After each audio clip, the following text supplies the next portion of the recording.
Now, we have something special this morning that I am so looking forward to. Our three ministers of healing are going to share their personal experiences listening to the light. Good morning. Good morning. Good morning. I'm Bette.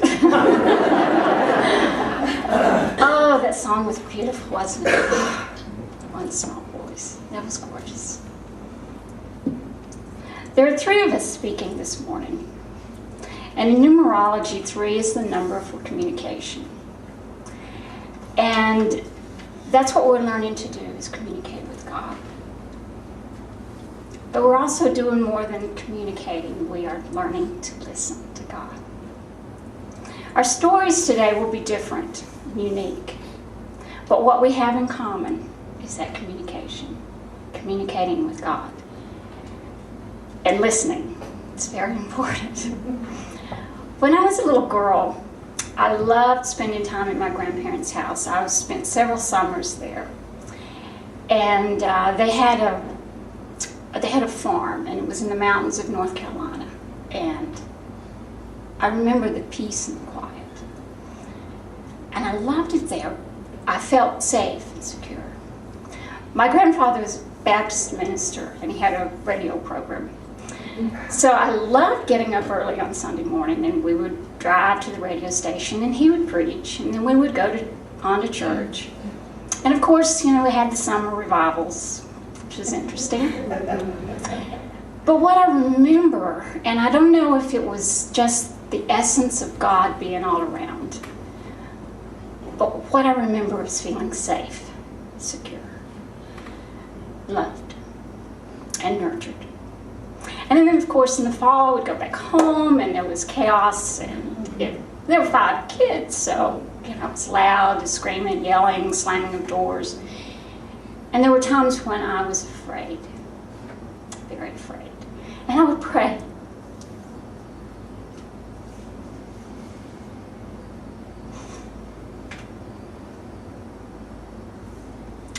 I'm sorry.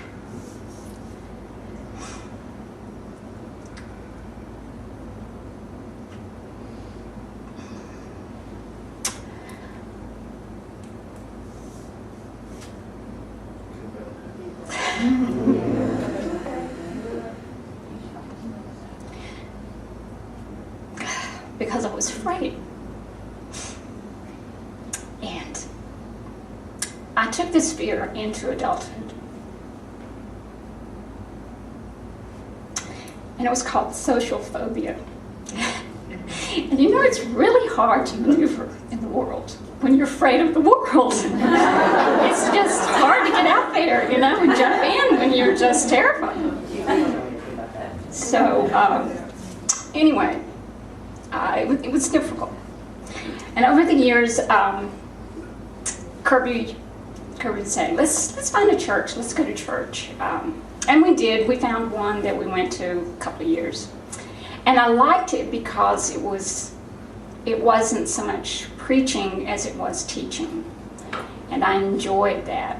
And then they changed ministers, and I couldn't listen to it. It was like fear, and I had enough fear of my own. I didn't need that compounded. But the one thing that I rejected was it didn't ring true. It didn't ring true to me.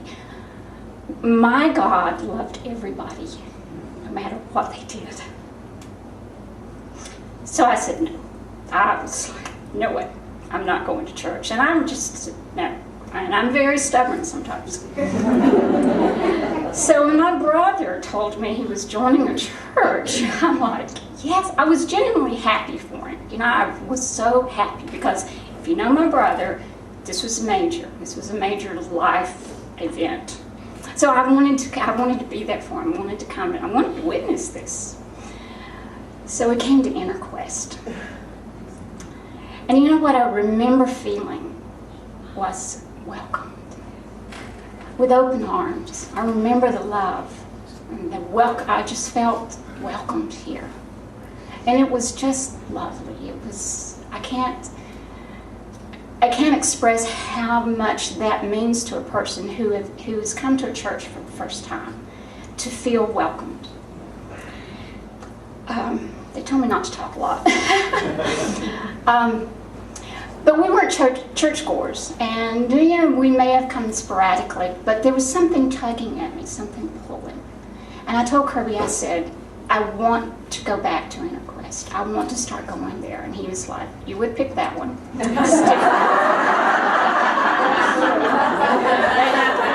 They talk about stuff like reincarnation and astrology. But he was so supportive, and he said, I will go with you anywhere you want to go. So we came. And I remember sitting back there one day, and this voice came to me and said, this is where you're supposed to be. This is home. And we didn't know anything about metaphysics, so I signed us up for the metaphysics program. Didn't know it was seminary.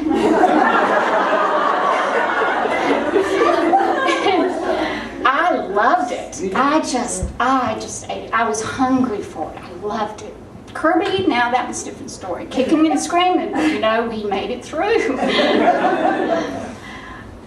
But what I learned, more than just praying out of fear, communicating with God out of fear, I learned to listen to God, to go to God and ask what I needed. God, I need this. And to listen. And so when I was preparing for today, I went into this meditation. And I asked God, give me the words. What do I say? God, give me the words. So I go into this meditation, and it's deep into my heart, and I'm going into my heart deep, deep, deep. And I go into this beautiful garden, and it's full of light, and it's wonderful. And then poof, I'm out of my body, and I am just, I'm soaring above the heavens, above the universe, and it is wonderful. I can't tell you how it feels to be out of your body. But God, I'm up here, but there are no words. Where are the words? I gotta have the words. You gotta give me the words. But I stayed there a while because it's so cool. It's cool being out of your body. Have you ever done that? It is cool. But then I go back and I'm writing.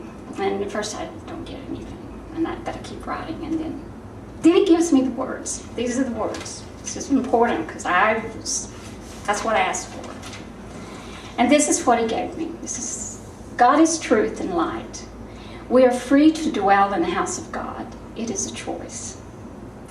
God puts no limits on us. We do that ourselves. When we dwell in the house of God, he is always there, and there is no fear, only light, only love. It is there where we find happiness and joy, and the freedom to express that joy, that creative aspect of who we are, whatever that may be. In spirit consciousness, matter is inconsequential. That's his word. Spirit is about freedom, freedom to be. So when you listen, there's always a gift. God takes you where you need to be, and he shows you what you need to see. And I realized, last night, I actually realized, God gives you more than you ask for. And what he was showing me in that meditation is what it feels like to be free of fear. That's what he was showing me. It was more than the words. I was so focused on the words, it took me until last night to figure out that God gives you more than you ask for. Just keep listening. It's a gift, and he gives you more and more and more. So keep listening. Thank you.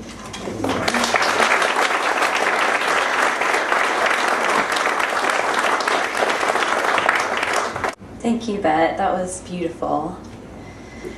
I'm Noelle, and I wanted to share a very pivotal point in my life that really changed my life when I started listening to God. And how it brought me to this journey of becoming a minister. It wasn't by accident, and it wasn't because I was born into a family of ministers. I was living in California, and it was 2005, and I had been sick for about a month. I had bronchitis, really bad.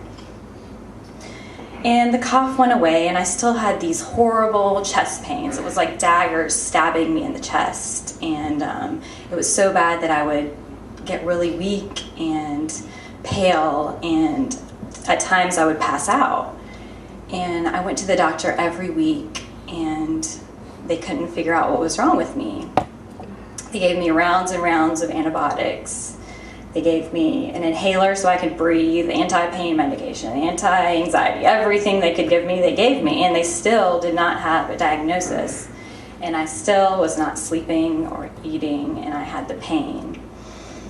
So I continued to pray for healing, and I Reiki'd myself, and one day I thought, okay, God, I just asked, I was crying. I said, what do I need to do to get better?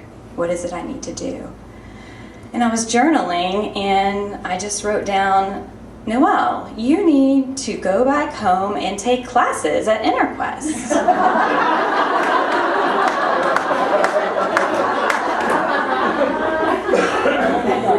What?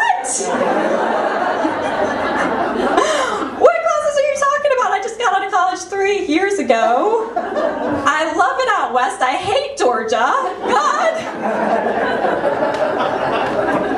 This is not going to work for me. So I just kept laying there sick.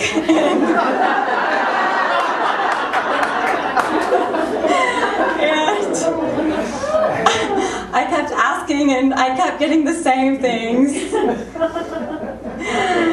And I thought, okay. One day I closed my eyes, and I'm thinking classes, and I just got this vision of myself doing Reiki on people and being a healer and helping others. And it just hit me when I came out of that vision. I thought, whoa, I was the one doing the healing. That means I'm not the sick one, I'm the healer. And it woke me up, and that was God's way of telling me, Noelle, stop running away. Get back on your spiritual path. This is what you're supposed to be doing. Get out of bed and do what I tell you. I'm very stubborn. So I said, okay, God, well, if you want me to go home and take these classes, whatever they are, then how am I going to get home? Because I'm too weak to drive across the country, and I have too much stuff to fly, so how am I going to get home? And, a couple hours later, the phone rings. Hello. And it was a friend from home.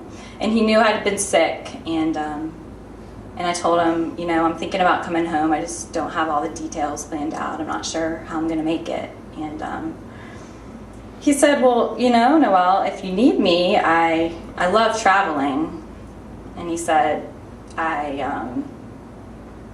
have my own business, so I can take off work and schedule a time to come, and he said, I would love, if you decide that you really want to come home, I would love to fly out there and drive with you home. Oh, my heart sank. It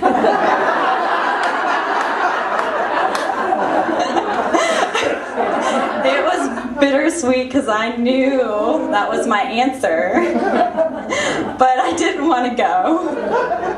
And I heard the still small voice within me that said, Noelle, let him drive you home. So I called him back, and we scheduled it, and I left kicking and screaming and crying, and I wasn't happy at the beginning, but deep down I felt that light within me, and I knew that even though I didn't know what was to become of me, I knew I was on the right path again, traveling home. As I had even prepared to come home, I got stronger. I wasn't rushed to the hospital anymore. I wasn't having these pains. And I continually, once I got home, got stronger and stopped having so much pain. And I knew it was time to continue on my journey. So what I learned is that even though sometimes we get guidance we don't want to hear, and sometimes it's not easy to follow, that I just have to have the faith to be strong and follow it, even though I may never know the outcome. And because I followed it, I'm standing here and sharing, and I do work as a healer, and I'm in my 4th year of these classes. But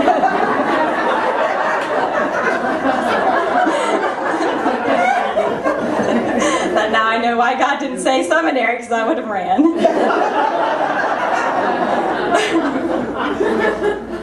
And healthy and strong. So I thank God for all the guidance I receive, because I know I will get an answer if I ask, that I just have to remember to ask. Thank you. Thank you.